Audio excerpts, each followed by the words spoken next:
Powerful people don't see the world the way you do. They move inside a web of alliances, subtle exchanges, and unspoken debts. They don't call it friendship, they call it leverage. And that's the first law of social climbing. To connect with power, you must understand that no bond is ever neutral. Every connection either raises or lowers your position in the invisible hierarchy that governs all human relationships. Most people fail here because they treat the powerful like people, not systems. They think being liked is enough. They think admiration, respect, or even hard work will open doors. It won't. Power has its own language, and you must speak it fluently. Machiavelli knew this centuries ago when he observed that favor with rulers was not earned through virtue, but through usefulness. To be useful to someone above you is to become part of their machine. To be admirable but irrelevant is to be invisible. So, the first law is simple. Never approach power as a beggar, approach as an answer.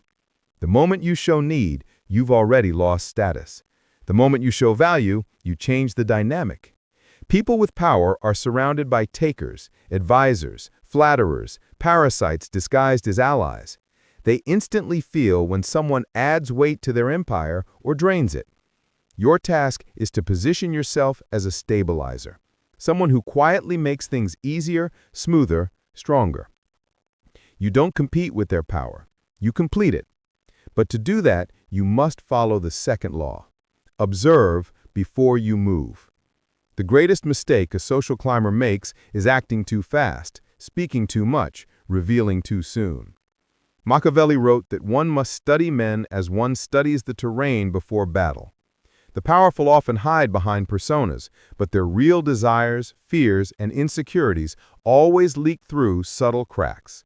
Tone, timing, who they listen to, who they interrupt. You are not there to impress yet. You are there to diagnose. Because once you know what they truly crave, recognition, loyalty, amusement, admiration, you can deliver it in a form they cannot resist. And that leads to the third law. Mirror their world, not yours.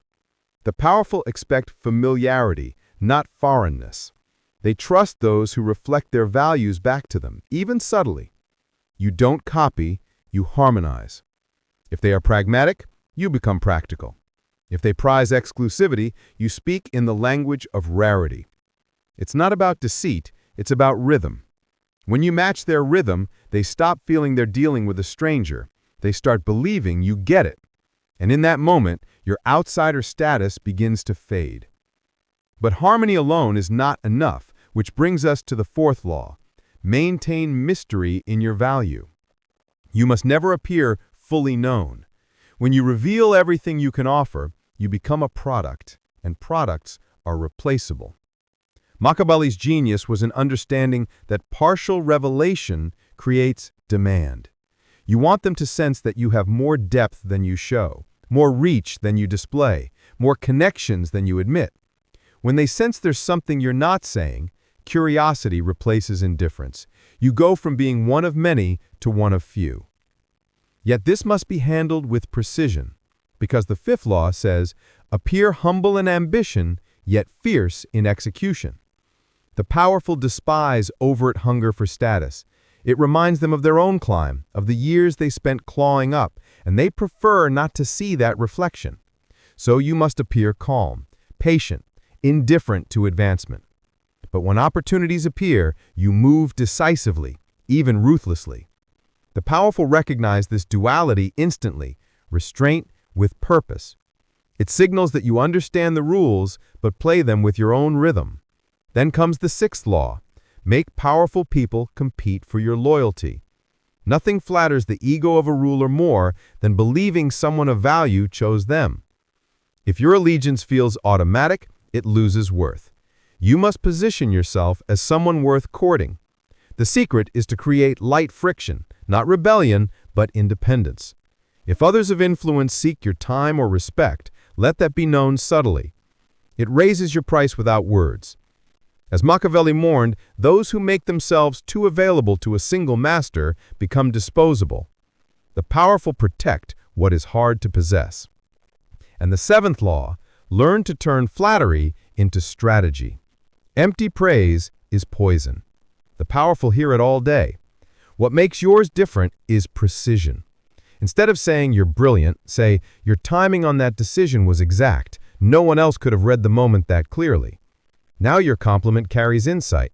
It shows you understand what they pride themselves on: discernment, intelligence, control.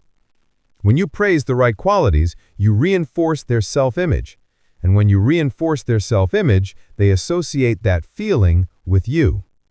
But you must never forget the 8th law. Never let your ambition outshine theirs. Even if you are more talented, more insightful, or more capable, you cannot display it too openly. Power has a fragile ego. Machiavelli warned that those who seem to threaten a prince's superiority will be crushed, not because they are dangerous, but because they make the ruler feel vulnerable. The art is to conceal your strength behind deference. Let your achievements appear to serve theirs. The clever social climber hides sharpness inside obedience. Power protects those who appear loyal and destroys those who appear equal. Now, once you've earned proximity, the 9th law becomes critical. Build alliances sideways, not upward. Many obsess over impressing those at the top, but the true game lies in the circle around them: the gatekeepers, assistants, advisors, and trusted confidants. These people shape perception, control access, and whisper in the right ears. They are often more dangerous and more valuable than the figurehead themselves. Machiavelli would call them the invisible princes, the real holders of influence behind the throne. Befriend them quietly, offer them small advantages, win their protection. They'll carry your name upward without you ever asking. The 10th law: make gratitude a weapon, not a weakness. When someone powerful helps you, never respond like a servant. Respond like an equal who recognizes the exchange. A servant says thank you once. A strategist shows appreciation through return value. Perhaps you solve a problem for them later or bring them information that aids their goals. Gratitude backed by action transforms the dynamic. You are no longer a receiver, but a contributor. And contributors are hard to remove. But let's not ignore the 11th law. Master the art of subtle rebellion. Total submission invites contempt. You must occasionally resist, politely, intelligently, in a way that intrigues rather than threatens. A small disagreement here, a quiet defiance there. It signals individuality, not insubordination. It tells the powerful that you have a spine, and people without spines cannot be trusted. Machiavelli observed that those who flatter without boundaries soon lose credibility, but those who know when to say no, carefully and with reason, gain respect. The key is to disagree as if you're protecting their interests, not attacking their authority. The 12th law flows from that. Control your visibility. Exposure is seductive but fatal if mishandled. When you are too often seen, your novelty fades. When you are rarely seen but always remembered, you become mythic. Step back after each success. Retreat into silence. Let others speak your name. The powerful crave those who seem selective with their presence. It mirrors their own behavior. The less accessible you appear, the more they chase your attention. And the 13th law, the crown of them all, is to always move as though you belong. Even before you've earned a seat at the table, your posture, tone, and presence must signal certainty. Insecurity smells louder than arrogance. When you enter a room full of power, you don't wait to be accepted. You act as if acceptance is inevitable. Machiavelli would say that fortune favors the one who appears already favored. Power respects confidence that requires no confirmation. When you move like you belong, others will start to believe it before they even know why. And all of these laws orbit around one truth. Connection with power isn't about pretending to be more. It's about understanding the dance of perception. It's about offering presence instead of pleading, precision instead of flattery, control instead of chaos. The powerful aren't looking for equals, they're looking for reflections of their own dominance. And if you can mirror that without losing yourself, you won't just create connections. You'll build an empire of influence that grows quietly, invisibly, until the day comes when you no longer need to climb. Because by then, you've already arrived. But even arrival is an illusion. In the world of power, there's no such thing as a final position. Every circle, every alliance, every bond is fluid. What elevates you today can bury you tomorrow. Machiavelli understood this instability better than anyone. His secret wasn't just knowing how to rise, but how to stay elevated without becoming a target. That's the hidden continuation of these laws. How to keep your connections alive, valuable, and strategically aligned without ever being trapped by them. The next principle is subtle but vital. Never become predictable.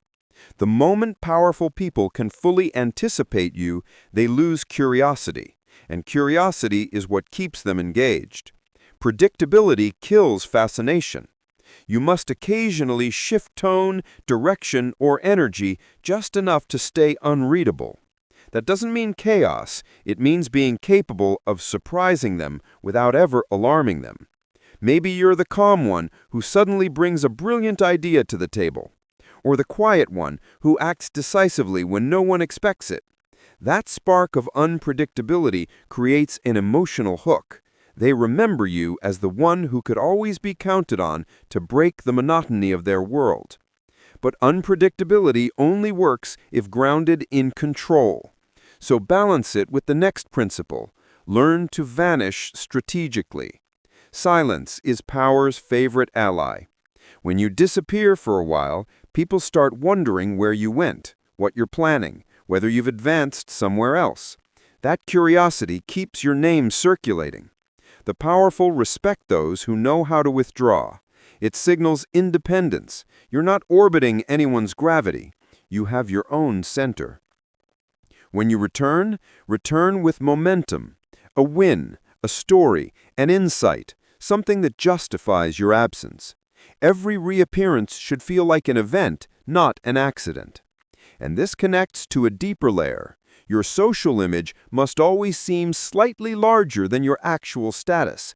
Appear just above where you stand, not below. People rarely invite those they perceive as beneath them. They invite those who could slightly elevate the room. If you're still unknown, act known. If you're in small circles, speak with the calm certainty of someone used to bigger ones. This creates what Machiavelli might call anticipated prestige. People treat you as you seem to be becoming, not as you are. And when they do, your reality eventually catches up to your image. Still, there's danger in building impressions. Which brings us to another principle. Never compete for attention directly. Let others exhaust themselves performing for the spotlight, while you build quiet credibility behind it. In every hierarchy, there are performers and there are architects. Performers seek applause. Architects create the stage. The powerful respect architects, those who influence outcomes without needing recognition. If someone else needs credit, let them have it. It's a short-term currency. Influence is long-term wealth. The most Machiavellian operators in history never demanded acknowledgement. They made themselves indispensable, and that was enough. And yet, being indispensable has its traps, too. It can make you too visible, too irreplaceable, and therefore threatening. So, you must master what I'll call the art of controlled usefulness. Help enough to be valued, but not so much that removing you becomes impossible. Because when you're irremovable, you're also intolerable. Power hates dependency that doesn't serve it. Instead, rotate your value. Offer solutions, introductions, perspectives, but never all at once. Create the sense that your usefulness evolves. Machiavelli would have said, a ruler tolerates those who help him win, not those who remind him he cannot win without them. Now, let's move into emotional politics, the terrain where most ambitious people fail. The higher you climb, the less logic governs relationships. Everything becomes emotional economics. Powerful people don't want truth. They want comfort disguised as insight. They don't want contradiction. They want confirmation flavored with challenge. They want to feel smarter after talking to you, never smaller. So the way you frame your ideas becomes your real power. If you need to disagree, phrase it as enhancement. That's a great point. Maybe adding this angle could make it unstoppable. You're not opposing, you're amplifying. You're shaping their thoughts without triggering their defense.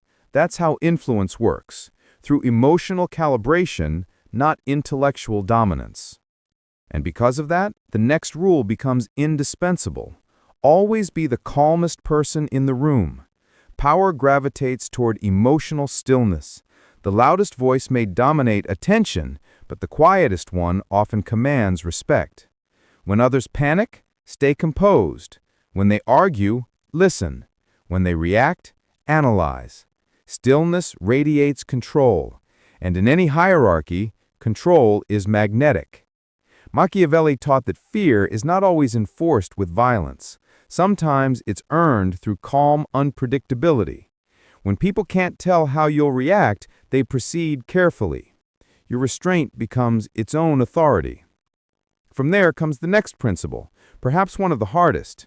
Make powerful people feel safe in their insecurity. Every person of power carries hidden doubts. They worry about betrayal, relevance, loss of control. Your task isn't to exploit those insecurities, it's to soothe them subtly through trust. Let them feel that you understand without judgment. Share your insights privately, never publicly. The more someone believes their weakness is safe with you, the more they bind themselves to you emotionally. They may never say it aloud, but they'll start defending you in rooms you've never entered. That's real social leverage. When people with power protect you because you hold their unspoken fears, then comes a critical inversion. Never make them your entire focus. If your world revolves solely around powerful people, they will sense dependency. Dependency is repulsive to those who control resources. You must maintain other alliances, even with those beneath you. Influence works in layers. If you are respected across multiple strata, upward, sideways, and downward, no single connection defines you. This independence makes you rare. Powerful people love what they can't fully own, and they stay interested in what they can't fully predict. Now let's talk about your demeanor.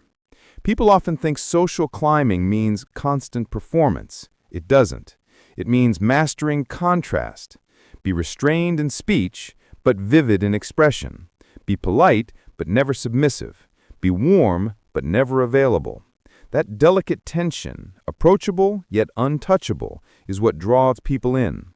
Power loves what glows, but doesn't burn too close. If you can master that emotional distance, you'll find that people of influence begin chasing your approval without realizing it. And that's when your real ascent begins. When you stop chasing acceptance and start radiating it. When you become the type of person who seems to belong everywhere, yet owes nothing to anyone. The most dangerous social climbers aren't loud, ambitious, or hungry. They're tranquil, deliberate, impossible to place. You can't tell whether they're at the beginning or the peak of their rise. That ambiguity unsettles people, but it also attracts them because in a world addicted to hierarchy, mystery feels like power. This is what Machiavelli meant when he said that appearance often outweighs reality in the pursuit of influence. To connect with the powerful, you must sculpt perception like an artist, each gesture, silence, and word placed with intent. You don't need to dominate rooms. You need to design atmospheres. You don't need to win arguments. You need to guide emotions. And above all, you don't need to climb visibly, only strategically, one invisible rung at a time. Because true social elevation doesn't happen on grand stages. It happens in whispers, glances, and moments others overlook. The real climb begins when you stop seeking to be noticed and start seeking to be remembered. But to be remembered by the powerful, You first must learn to exist within their world without ever being consumed by it. Power seduces, and the closer you get to it, the more it tries to pull you into its rhythm, its endless demands for loyalty, attention, and validation. That's where most social climbers fall. They mistake proximity for permanence. They think being invited means being accepted. But in truth, every room of influence has two kinds of people: those who are useful and those who are used. If you don't know which one you are, you're the latter. Machiavelli would have told you, never forget that the higher you rise, the colder the air becomes. Affection fades, but utility endures. So your next task is to make your usefulness permanent while making your dependence invisible. You do this by building leverage outside the relationship. Keep projects, networks, and influence that exist independently of them. The powerful respect autonomy more than anything because they secretly fear those who cannot be controlled. It's paradoxical. The less you need them, the more they want you close. That leads us into the next unspoken rule. Never gossip upward. It's the fastest way to destroy trust in elite circles. Even a hint that you repeat private conversations will exile you quietly. The powerful operate in small, paranoid ecosystems where loyalty is currency and discretion is armor. So speak less than you know. If someone confides in you, protect it like it's your own life. When word spreads that you never leak, even your silence gains value. Machiavelli would say that secrets are the truest form of power, and the man who can hold them becomes indispensable to every throne. But there's another layer here: timing. The next rule: always know when to step forward and when to fade into the background. Power is rhythm, not constant motion. Push at the wrong time and you seem desperate. Pull away too long and you seem irrelevant. The trick is to ride the natural current of their energy. When they're rising, align yourself with their ascent. Offer ideas, support, or perspective. When they're under pressure, vanish just enough to show respect for their solitude. Never outshine them when they crave visibility. Never disappear when they crave validation.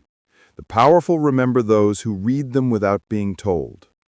And here's a counterintuitive truth. If you want to build genuine bonds with the powerful, don't always talk about success. Speak about struggle. Not yours, theirs. Ask about the times they nearly failed, the lessons they regret, the moments no one saw.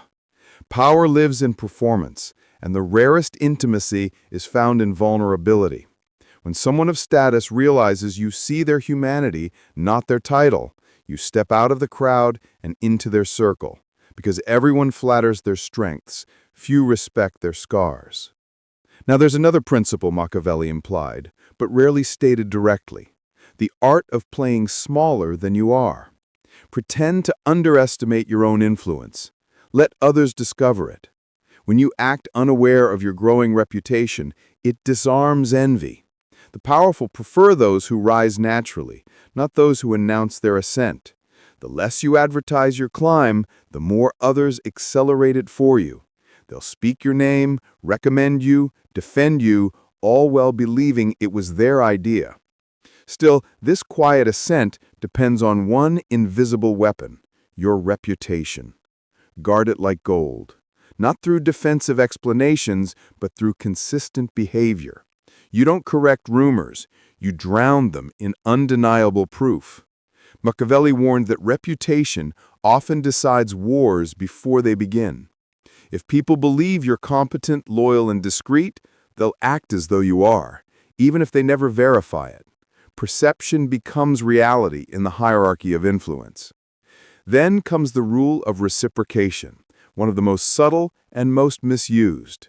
People think reciprocity means returning favors equally, but among the powerful, timing matters more than equality. If someone helps you today, don't rush to return it tomorrow. Wait. Choose a moment when their need is greater, when your act of return carries weight. That delay transforms a transaction into a bond. It tells them, I didn't repay out of obligation. I waited until it mattered. That single nuance can turn an acquaintance into an ally. And while you build alliances, remember this: power is attracted to composure, not chaos. The one who panics loses the room. So when conflict erupts around you, don't pick sides too fast. Let others fight for positions while you quietly gather information. Often the last person to speak gains the most authority because everyone else has already exposed their cards. Machiavelli thrived in such chaos by appearing neutral while secretly directing both sides. You must learn the same. Appear unaligned until alignment becomes profitable. But neutrality alone isn't enough. Eventually, you must project influence, not loudly, but atmospherically. Influence begins when people start anticipating your opinion before you speak. You build this by asking surgical questions, not by giving speeches. Ask things that reveal intelligence without demanding attention. Over time, people will start deferring to you unconsciously. They'll wait for your reaction before forming their own. That's when you've shifted from participant to silent authority. There's a moment in every climber's journey when they realize they no longer chase introductions. Introductions chase them. That happens when your presence creates advantage for others. Maybe you attract respect or calm or opportunity just by association. The powerful collect people like that, not because they like them, but because being near them enhances their own image. That's your ultimate leverage, to be seen as the one who upgrades a room merely by existing in it. But that kind of aura can't be faked. It's built from the quiet discipline of consistency. From showing up on time, dressing with subtle precision, speaking with measured intent, and doing what you say you'll do without ceremony. The world of influence is built on whispers, and every whisper about you either raises your name or erases it. Machiavelli would remind you that the climb itself is not the goal. Transformation is. Each encounter with power must change you, sharpen you, refine your emotional control until you no longer feel intimidated by titles, wealth, or status. Because when you reach the point where you can sit beside power and not feel smaller, you've already transcended it. And when you can see power not as something to bow to, but something to understand, you'll realize that social climbing isn't about manipulation. It's about mastery of perception, rhythm, and restraint. The world bends to those who move with invisible authority. Those who don't rush, those who don't beg, those who know exactly when to step forward and when to let others pull them closer. But even once you're pulled close, your real test begins. Proximity to power is like standing near a flame. It can warm you or consume you depending on your discipline. Every powerful person radiates an orbit of temptations, favors, recognition, shortcuts. These are designed to seduce you into dependence. The clever social climber knows how to accept benefits without surrendering autonomy. That's the difference between those who stay in control and those who become pawns disguised as protégés. The key is to take without being taken. When someone offers you opportunity, never act like it's salvation. Treat it as alignment. Frame your gratitude as partnership. Say less, thank you, and more, this will allow me to contribute better. It's a subtle shift, but it keeps you level, because once the powerful feel you owe them, they'll start testing how far that debt goes. And when you decline a command wrapped in kindness, they'll remember it, not with anger, but with respect. It signals boundaries, and power secretly respects those who possess them. Another silent rule: never enter a room to prove yourself. Enter to observe, align, and absorb. The moment you try to prove, you give others the authority to judge. The moment you listen more than you speak, you become the evaluator. Machiavelli believed that those who rush to impress become enslaved by the opinions they seek. But those who appear content to simply understand will always seem more confident. Because confidence isn't loudness, it's quiet self-certainty that needs no validation. Still, you can't remain silent forever. When you do speak, make your words weigh something. Don't talk to fill silence, talk to end speculation. The powerful don't have time for chatter. They listen for signal, not noise. So make your speech deliberate. If they ask for your opinion, don't rush. Pause. The pause alone builds gravity. Then answer with precision, as if you were sculpting your words from stone. People of power will lean in, not because of what you said, but because of how deliberately you said it. And that brings us to another layer of control, your emotions. The higher you climb, the more you'll encounter envy, provocation, and subtle disrespect. Some will test you just to measure your composure. You must never react to insult with visible offense. A calm smile is more frightening than anger, because when others expect a reaction and get stillness, they begin to question themselves. Machiavelli would call this emotional supremacy, the ability to remain unreadable in moments designed to expose you. The moment you show that you can't be emotionally manipulated, you graduate from guest to contender in any circle. Now, there's a paradox here. To rise socially, you must connect deeply without ever attaching emotionally. Affection clouds judgment. It makes you loyal to people instead of to purpose. And the powerful world is ruthless with sentimentality. You can care, but you cannot depend. You can empathize, but never idolize. Treat everyone as human, but no one as essential. When people sense that you could walk away at any moment, they handle you more carefully. Detachment in this world isn't coldness, it's armor. Yet detachment doesn't mean distance. You must still radiate warmth. Influence is not gained by intimidation alone. It's gained through ease. The powerful surround themselves with tension, competitors, and fear. If you can make them feel relaxed while still commanding respect, you become irreplaceable. Machiavelli hinted at this balance, the rare ability to make a ruler feel both superior and safe. The safest way to do that is to project confidence without competition, intimacy without intrusion.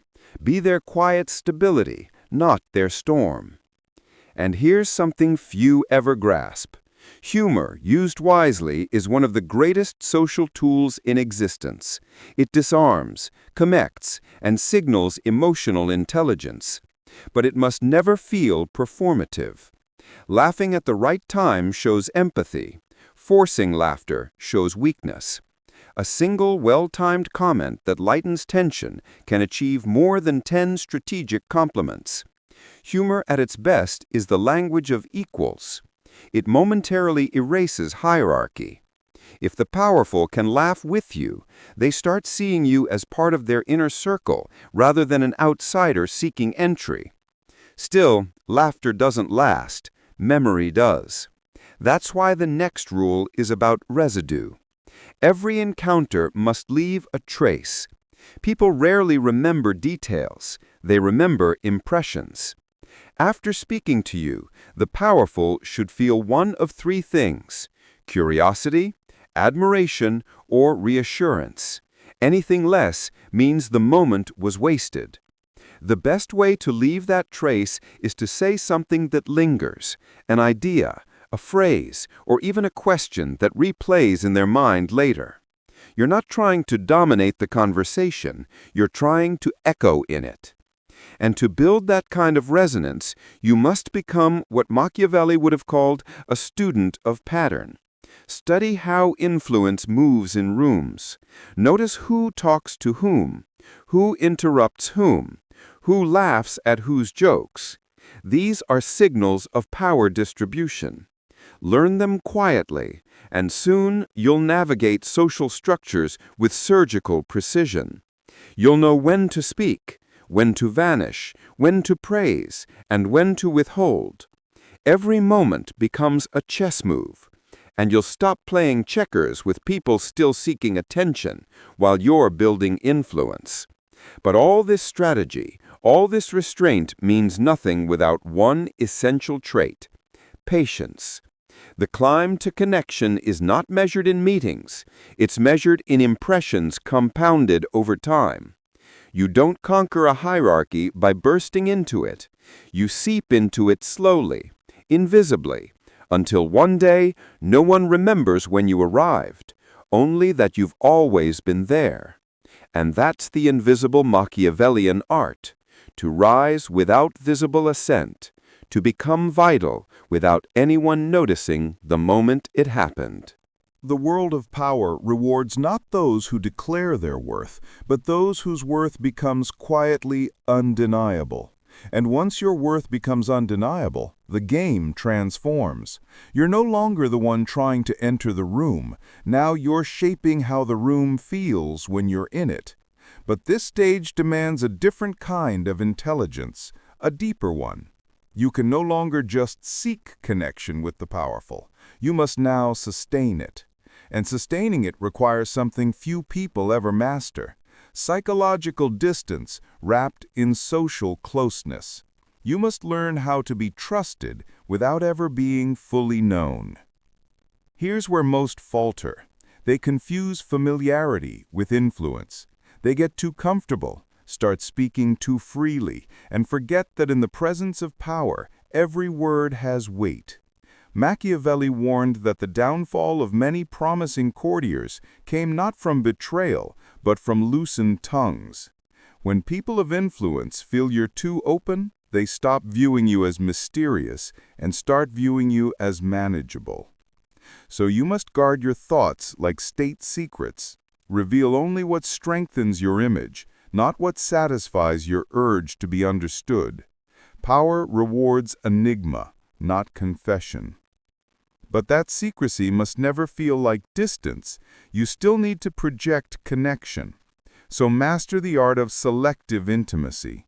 Tell small human stories, moments that reveal empathy without vulnerability. Maybe a brief tale about a mentor, a small failure that taught you precision, a fleeting insight about people. These fragments make you relatable while still keeping your inner life hidden. The powerful don't want to know your depths. They just want to feel that you have them. Now, once that rapport is built, your next move is to subtly redirect their perception of value, to go from being seen as useful to being seen as essential. Use competence to enter. Use insight to remain. Show that your thinking saves them time, protects them from error, or helps them read others more effectively. The person who can simplify chaos for the powerful becomes a quiet necessity. Machiavelli's courtiers didn't survive by being charming. They survived by being the rare few who made rulers feel safer in uncertain times. That is the highest form of influence, to become a source of clarity in an environment that thrives on confusion. But clarity must come dressed as suggestion, not correction. You never tell the powerful they're wrong. You show them a better path that feels like their idea. Instead of saying, "This won't work," say, "What if we adjusted this slightly?" The goal is to steer without appearing to steer. When they repeat your idea later as their own, don't correct them. Smile inwardly.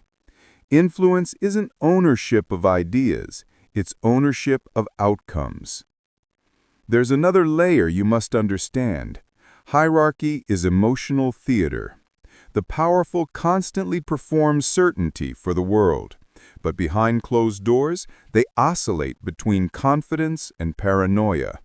They live surrounded by loyalty that's rented, not earned. So the most magnetic kind of person to them is one who feels unshakably consistent. You don't rise and fall with moods.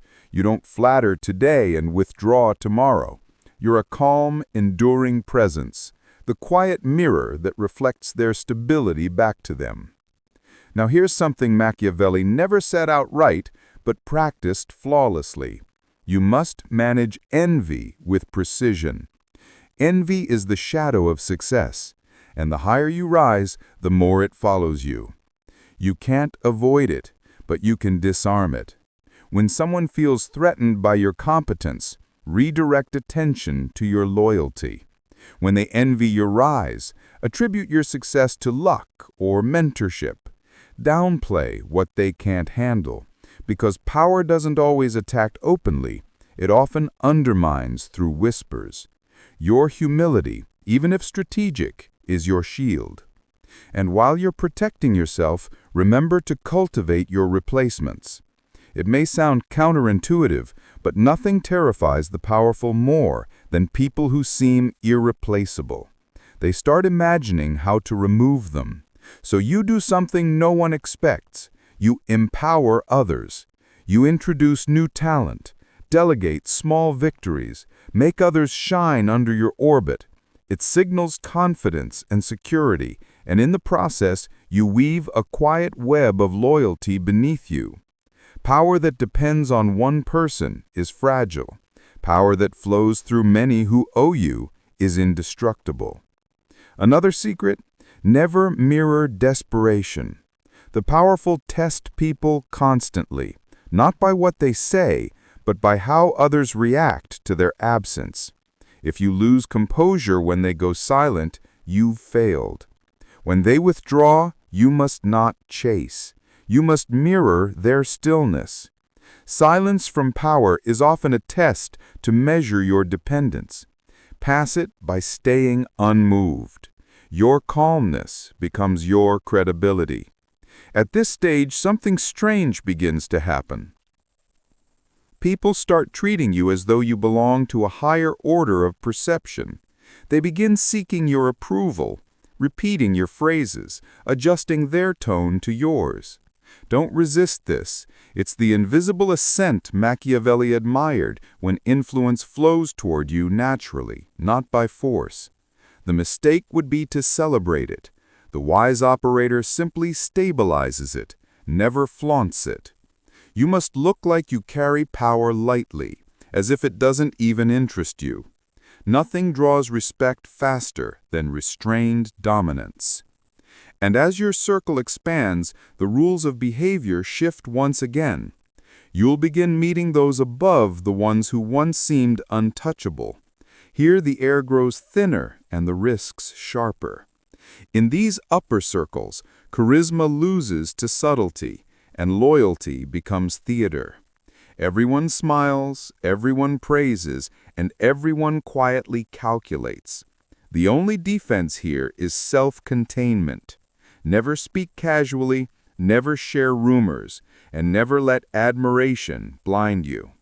Study the unspoken tensions. Who interrupts whom? Who compliments whom? Who leaves the room first? These are the small tremors that reveal where real control lies. And when you've earned the trust of the highest tier, your power doesn't come from what you can do. It comes from what you can withhold. Your silence becomes currency. Your approval becomes endorsement. Your association becomes validation. That's the level where social climbing ends and empire building begins. Because now the powerful don't just connect with you, they align with you. But this is where Machiavelli's final paradox emerges. Once you've mastered the art of rising, you must learn the art of stepping aside. Power is cyclical. Every empire shifts. Those who cling to proximity too long get swept away with the changing tides. The truly strategic understand when to retreat, when to fade from the court just before the fall. To disappear at your peak is to preserve mystique forever. The climb ends not at the summit, but at the perfect moment of exit.